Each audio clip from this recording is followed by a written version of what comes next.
Le titre de l'œuvre provient du nom de la salle où l'œuvre était exposée, Fukugo, qui veut dire composer. Ce que j'appelle séquence, c'est des exemples d'images que l'ordinateur pouvait créer selon les données qu'il avait pour chacune des scènes. Il y en avait 24. Les noms donnés ici aux différentes séquences n'apparaissaient nulle part, ils ont juste pour but de les identifier. Dobutsuen, c'est le zoo. C'est juste une animation avec un reflet qui se situe au niveau de la vitre dans la photo. Donc j'utilisais souvent une photo pour faire une animation ou un modèle 3D. Et après, l'ordinateur projetait ça dans l'espace, partiellement ou entièrement. Donc Byobu, paravent, une des rares scènes qui utilise deux images, celle d'un paravent, dont on reconnaît la forme géométrisée de la brume et de la pluie avec un peu de vent, et celle d'un arrangement de pierre en forme de paravent, Iwa Byobu. Et le mode de rendu qu'on voit ici était seulement sur un des murs. Ça veut dire qu'il n'y avait pas de changement entre les différents modes. Soit un mur présentait ce genre de mode filière, soit un autre réglage sur un autre ordinateur qui projetait sur un autre mur donnait un axe de rotation qui était différent ou encore une transparence qui était différente. Donc ici c'est le mode filière. Au centre, en haut, c'était projeté par exemple un axe de rotation verticale. Et après, sur un autre mur, il y avait de nouveau une image normale.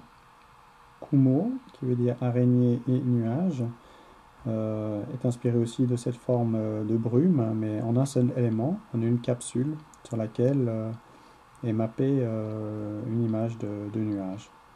Et cette image a différents types de rendu. Le mode de mapping est différent, donc soit l'image bouge, soit elle est fixe sur la capsule.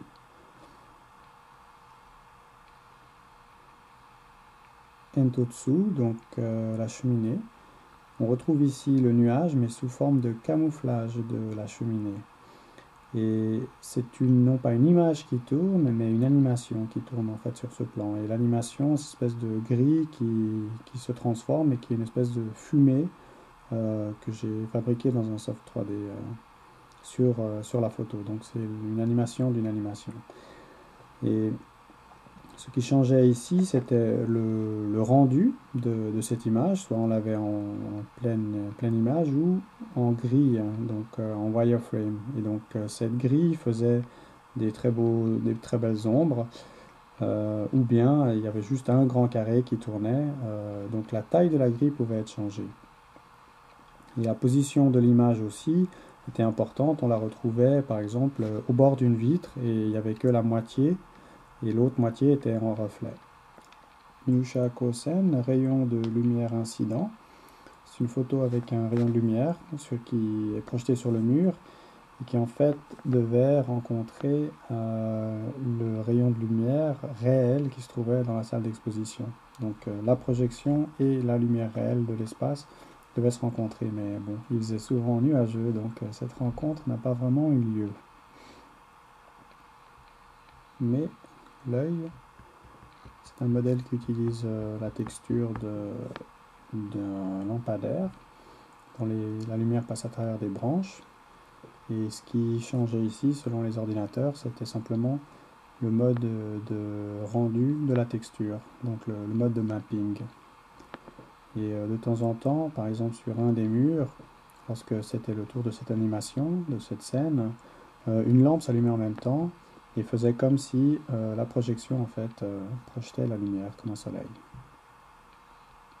Tana, étagère.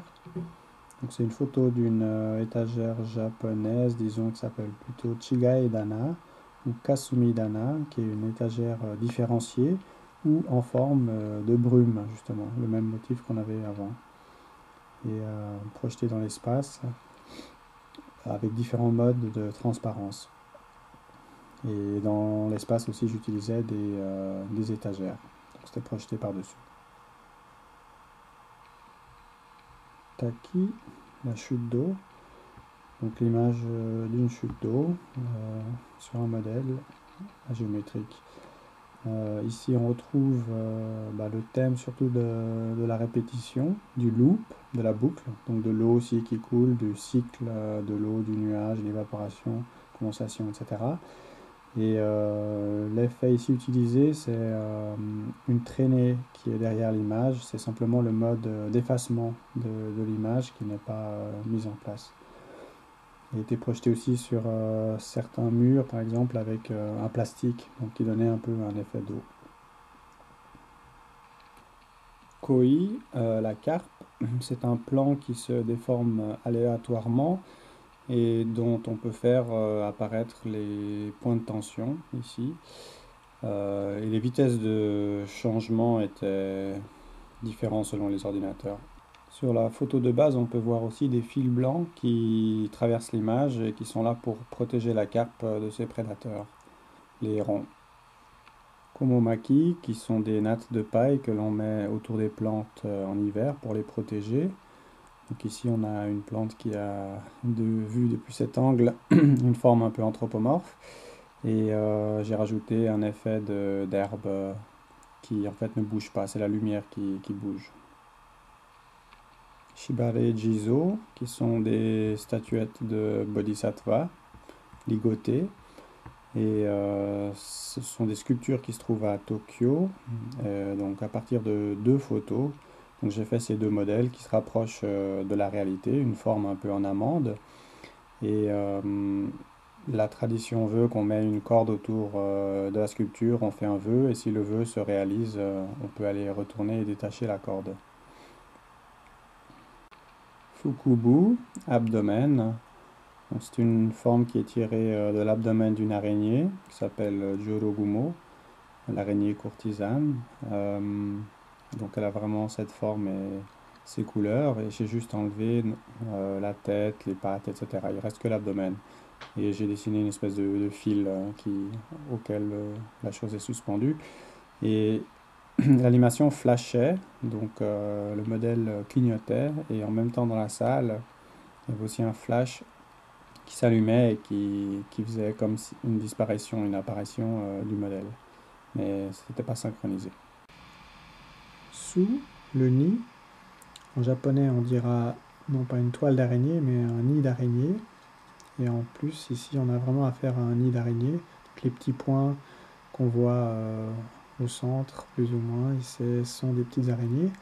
Et j'ai simplement animé la photo avec un système de particules qui a 2 modes de rendu, soit en points, comme ici, soit ces points deviennent des lignes. Et ce changement se faisait par un détecteur de présence. Donc si la personne bougeait, les lignes devenaient des points. Et après, ça retournait en forme de ligne. Katsura, qui est le nom d'un village, on dira, près de Kyoto, assez fameux pour sa villa, Villa Katsura. Et donc ici, c'est la photo d'un autre bâtiment dans le village, et autour duquel tourne un élément qui aussi change de rendu, donc en filière ou bien en plein. Et ces 2 éléments, la photo et cet élément tridimensionnel, ont des rendus de transparence différents. Ça veut dire qu'il y a des mélanges, blending en anglais, entre ces 2 éléments.